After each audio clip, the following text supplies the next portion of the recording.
राम भक्त माता सबरी की जीवनी। माता सबरी एक राम भक्त के रूप में जानी जाती है।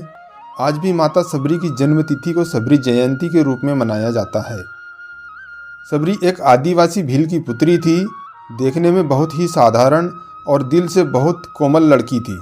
सबरी का जन्म फाल्गुन माह की कृष्ण पक्ष की दूज तिथि के दिन हुआ था। सबरी के पिता ने सबरी का विवाह तय कर दिया था, लेकिन आदिवासियों की एक प्रथा थी कि किसी भी अच्छे कार्य करने से पहले निर्दोष जानवरों की बलि दी जाती थी। इसी प्रथा को पूरा करने के लिए सबरी के पिता ने सबरी के विवाह के एक दिन पहले 20-25 भेड़ बकरियां लेकर आए थे। तब सबरी ने पिता से पूछा, पिताजी इतनी सारी भेड़ बकरियां क्यों लेकर आए हो? तब सबरी के पिता ने कहा, सबरी, यह हमारे समाज की एक प्रथा है जिसके अनुसार कल प्रातः तुम्हारे विवाह की विधि शुरू करने से पूर्व इन सभी भेड़ बकरियों की बलि दी जाएगी। यह कहकर सबरी के पिता वहां से चले जाते हैं। प्रथा के बारे में सुनकर सबरी को बहुत दुख होता है। वो पूरी रात उन भेड़ बकरियों के पास बैठी रहती है और उनसे बातें करती रही। उसके मन में एक ही विचार था कि कैसे वो इन निर्दोष जानवरों को बचा पाए। तब अचानक सबरी के मन में ख्याल आता है और वो सुबह होने से पहले ही अपने घर से भागकर जंगल में चली जाती है, जिससे वो उन निर्दोष जानवरों को बचा सके। सबरी भली भांति जानती थी कि अगर एक बार वो इस तरह से घर से जाएगी तो कभी उसे घर वापस आने का मौका नहीं मिलेगा। फिर भी सबरी ने खुद से पहले उन बेजुबानों की सोची। घर से निकलकर सबरी एक घने जंगल में जा पहुंची। अकेली सबरी जंगल में भटक रही थी। तब उसने शिक्षा प्राप्ति के उद्देश्य से कई गुरुवरों के आश्रम में दस्तक दी, लेकिन सबरी तुच्छ जाति की थी, इसलिए उसे सभी ने धुतकार के निकाल दिया। सबरी भटकती हुई मतंग ऋषि के आश्रम पहुंची और उसने अपनी शिक्षा प्राप्ति की इच्छा व्यक्त की।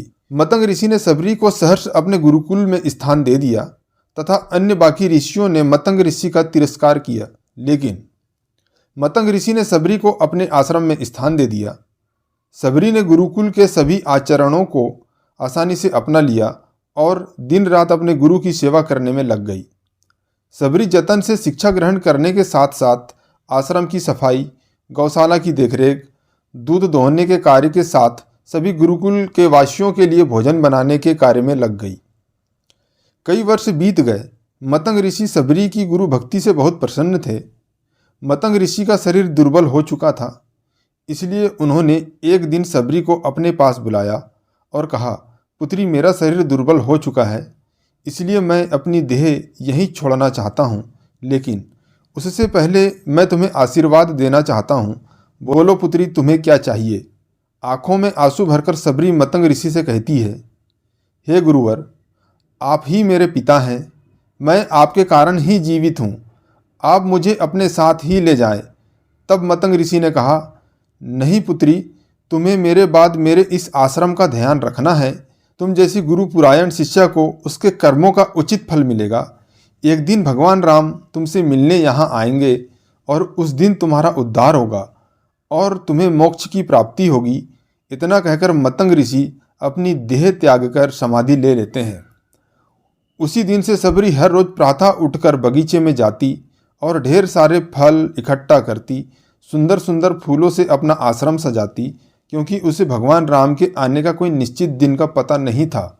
उसे केवल अपने गुरुवर की बात पर यकीन था, इसलिए वो रोज राम के इंतजार में समय बिता रही थी। वो रोजाना यही कार्य करती थी।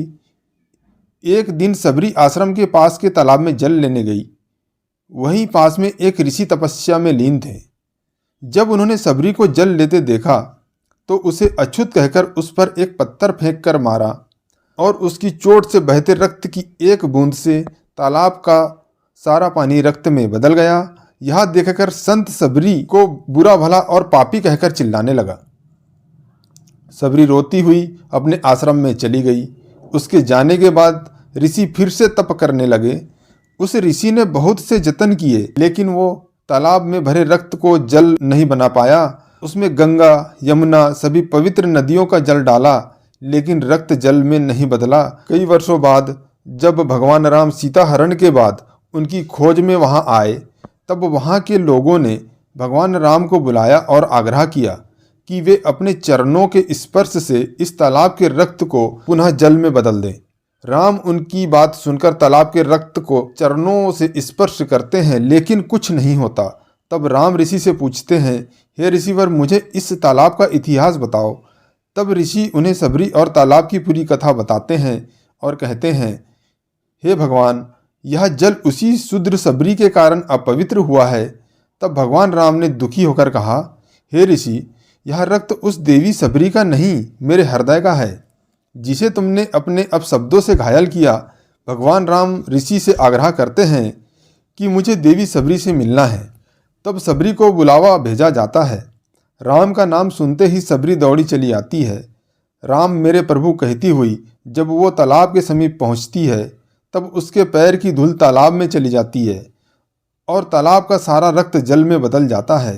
तब भगवान राम कहते हैं, देखिए ऋषि, आपके कहने पर मैंने सब किया, लेकिन यह रक्त भक्त सबरी के पैरों की धूल से जल में बदल गया। सबरी जैसे ही भगवान राम को देखती है, उनके चरणों को पकड़ लेती है और अपने साथ आश्रम लाती है। उस दिन भी सबरी रोज की तरह सुबह से अपना आश्रम फूलों से सजाती है और बाग से चक चक कर सबसे मीठे बेर अपने प्रभु राम के लिए चुनती है। वो पूरे उत्साह के साथ अपने प्रभु राम का स्वागत करती है और बड़े प्रेम से उन्हें अपने जूठे बेर परोसती है। भगवान राम भी बहुत प्रेम से उसे खाने लगते हैं। तब उनके साथ गए लक्ष्मण उन्हें रोककर कहते हैं, भ्राता, ये बेर जूठे हैं। तब राम कहते हैं, लक्ष्मण, यह बेर जूठे नहीं, सबसे मीठे हैं, क्योंकि इनमें प्रेम है और राम बहुत प्रेम से उन बेर को खाते हैं। मतंग ऋषि का कथन सत्य होता है और देवी सबरी को मोक्ष की प्राप्ति होती है। और इस तरह भगवान राम सबरी के राम कहलाए और भगवान राम ने सबरी का मान बढ़ाया। वीडियो अगर पसंद आया हो तो वीडियो को लाइक और चैनल को सब्सक्राइब करना बिल्कुल भी ना भूलें और कमेंट में जय श्री राम जरूर लिखें। मिलते हैं अगली एक नई वीडियो में। धन्यवाद।